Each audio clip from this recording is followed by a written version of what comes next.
नमस्कार, राष्ट्रपोस्ट से मैं पवन केसवानी। हिंदी में कहावत है, सर मुड़ाते ही ओले पड़े। कुल मिलाकर ऐसे ही हालात छत्तीसगढ़ में इन दिनों कांग्रेस के हैं, जहां सत्ता तो गई, लेकिन सत्ता के दौरान किए गए पाप का भांडा एक एक कर फूट रहा है। पहले कोयला, शराब और महादेव सट्टा का घोटाला फूटा, और अब सीजीपीएससी में जो पाप किए गए थे, लाखों प्रतिभाएं जिन्होंने दिन रात मेहनत की, लेकिन चेयरमैन टामन सिंह सोनवानी और इसी तरह कई अन्य भ्रष्ट अधिकारी, कांग्रेस के कई बड़े बड़े नेता, उनके बेटा बेटी दामाद, इनका चयन गलत तरीके से हो गया, जिसकी अब सुनवाई शुरू हुई है।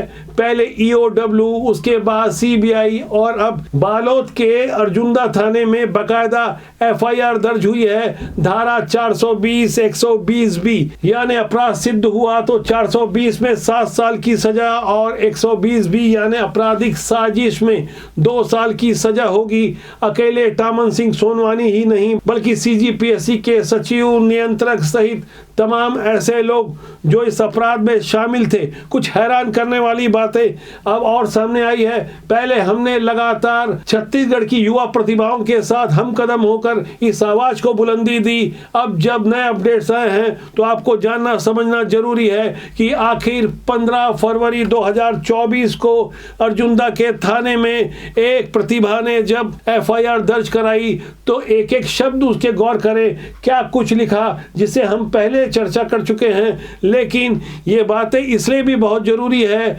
क्योंकि इसे एफआईआर में दर्ज करने के बाद अब गिरेबान तक हाथ जाएंगे, गिरफ्तारियां होगी, ठीक वैसे ही जैसे किसी आम क्रिमिनल की होती है। टामन सिंह सोनवानी, आप जहां भी छुपे हो, इस वीडियो को देख रहे हैं तो ध्यान से समझ लें, अब आपके पाप का घड़ा फूट चुका है। और ऐसे तमाम नेता जो किसी गलतफहमी में थे कि छत्तीसगढ़ की प्रतिभाओं का गला घोटा जाएगा और प्रतिभाएं चुपचाप बर्दाश्त करेगी, लेकिन अब ऐसा होने नहीं जा रहा है। उस एफआईआर के बारे में हमने अर्जुंदा थाने के टीआई से बात की तो उन्होंने बताया कि मामला सेंसिटिव है, इसलिए हमने उस एफआईआर को छत्तीसगढ़ पुलिस की वेबसाइट में अपलोड नहीं किया है। क्यों नहीं किया है, इस बारे में भी हम आगे खुलासा करेंगे। पहले उस एफआईआर के एक एक शब्द को आप गौर करें कि आखिर ये संगठित अपराध कैसे हुआ, आखिर प्रतिभाओं का गला कैसे घोटा गया। शिकायतकर्ता अभ्यर्थी ने बालोद के अर्जुंदा थाने में जो एफआईआर दर्ज कराई है, उसके अनुसार छत्तीसगढ़ लोक सेवा आयोग ने राज्य सेवा परीक्षा 2021 में 171 पदों के लिए परीक्षा आयोजित की थी, जिसमें मैं भी शामिल हुआ था। मैं भर्ती प्रक्रिया के समस्त चरणों को पास करते हुए साक्षात्कार तक पहुंचा। आयोग द्वारा 11 मई 2023 को मेरिट लिस्ट और चयन सूची जारी की गई। रिजल्ट बहुत चौंकाने वाला था। मेरी मुख्य परीक्षा और साक्षात्कार बहुत अच्छा हुआ था, लेकिन चयन नहीं हुआ। बाद में मुझे मालूम हुआ कि परीक्षा में काफ़ी गड़बड़ी हुई है। मैंने मेरिट लिस्ट की जाँच की तो कुछ विशेष नामों को चिन्हित कर जब उसके बारे में ज़्यादा जानकारी एकत्र की तो पता चला कि इसमें बड़े स्तर में गड़बड़ी की गई है। टामन सिंह सोनवानी द्वारा आयोग के अध्यक्ष रहते हुए असिस्टेंट प्रोफेसर भर्ती में घोटाला किया गया। परीक्षा में अनुपस्थित पटेल को असिस्टेंट प्रोफेसर बना दिया गया। एक परीक्षा केंद्र में 50 अभ्यर्थी में से 36 अभ्यर्थियों को असिस्टेंट प्रोफेसर बनाया गया।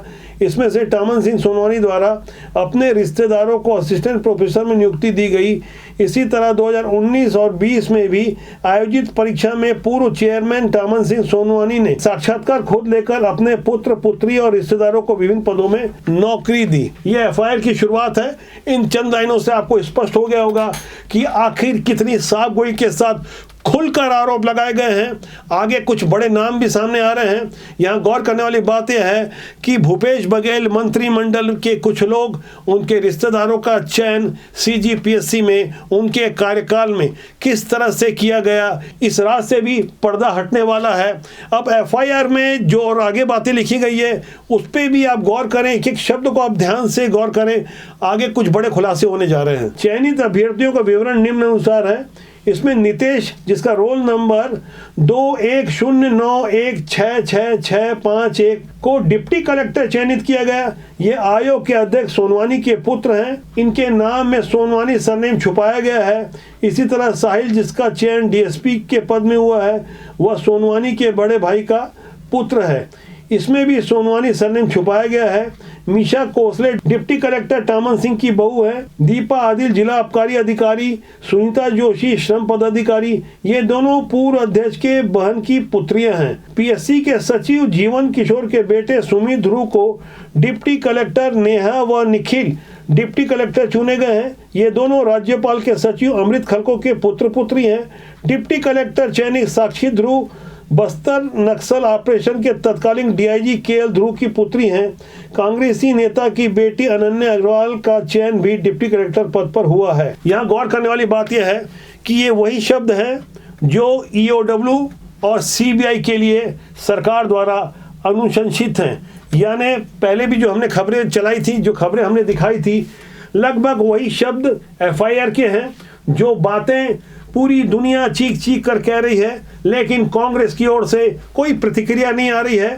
छत्तीसगढ़ का युवा जिस तरह से बदलाव चाहता था, आखिर पूरी कांग्रेस सरकार के गाल पर करारा तमाचा मारा गया, सत्ता से बेदखल किए गए। लेकिन अब बेशर्मी इस बात की है कि छत्तीसगढ़ के युवाओं से माफ़ी मांगने की बजाय अब सीधे तौर पर यह कहा जा रहा है कि सरकार बदले की भावना से कार्रवाई कर रही है। पूर्ववर्ती रमन सिंह सरकार के कार्यकाल में भी ऐसा हुआ, यानी हम गलत हैं तो गलत हैं, पहले वाले भी तो गलत थे, इसलिए हमारी गलती को सही मान लिया जाए। आखिर ये कहाँ तक जायज है? ऐसी ही डर्टी पॉलिटिक्स के कारण आम इंसान राजनीति से जुड़ने से घबराता है। यहाँ मैं आपको कांग्रेस के कुछ और बड़े नेताओं के बारे में बता रहा हूँ जिनके रिश्तेदार बेटा बेटी दामाद चयनित हुए हैं। 2021 में चयनित डिप्टी कलेक्टर शशांक गोयल व भूमिका कटियार कांग्रेस नेता सुधीर कटियार के बेटी दामाद हैं, यानी एक ही परिवार से दो प्रशासकीय अधिकारी। इसी तरह खुशबू बिजौरा जो कांग्रेसी नेता की ओएसडी की साड़ू की पुत्री हैं।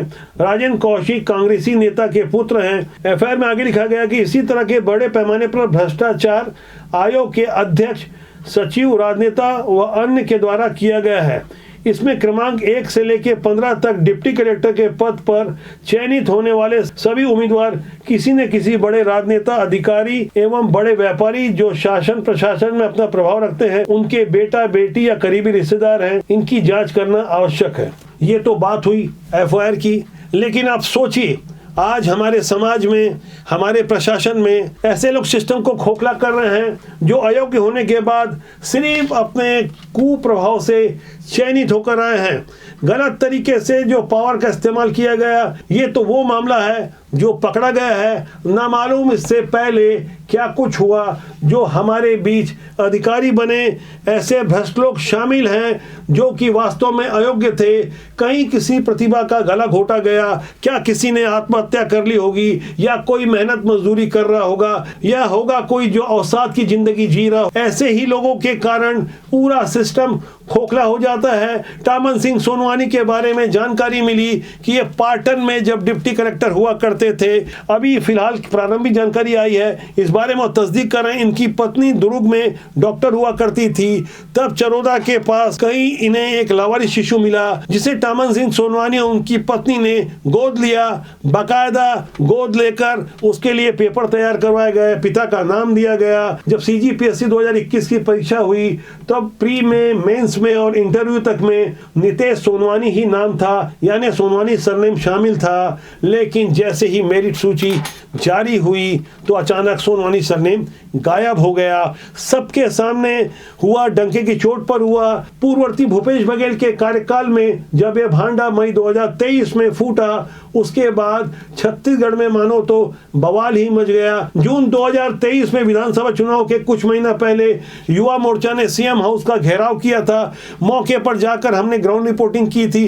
उस दौरान ढेर सारे ऐसे युवा आए थे जिनका राजनीति से कहीं कोई लेना देना नहीं था। ये बात खाली सीजीपीएससी की नहीं थी, इसके पहले सब इंस्पेक्टर भर्ती के मामले में भी ऐसे ही कुछ हुआ। इसके पहले जो अन्य भर्तियां हुई वहां भी ऐसे ही भाई भतीजावाद चलता रहा। सरकारी नौकरी की चाह में बरसों बरस तक मेहनत करने वाले, तपस्या करने वाले, साधना करने वाले वो युवा कहीं गुमनाम से होते जा रहे हैं। उन्हें शिकायत अपनों से ही है, अपनी जिंदगी से हो गई है, वे लाचार हैं, बेबस हैं। किन्हीं की भ्रष्ट हरकतों के कारण अब वक्त आ चुका है कि ऐसी गंदगी साफ की जाए, ऐसे चेहरों को बेनकाब किया जाए। ऐसे नेता, ऐसे भ्रष्ट अधिकारी कहीं से भी बचने नहीं चाहिए। वो जब तक छुट्टा घूम रहे हैं, ये समाज के लिए बहुत बड़े कलंक की तरह है। उनकी असल जगह जेल होनी चाहिए। इसलिए हम एक एक कर सारी वस्तुस्थिति आपके सामने रख रहे हैं। छत्तीसगढ़ के युवाओं के लिए ही नहीं बल्कि पूरे देश में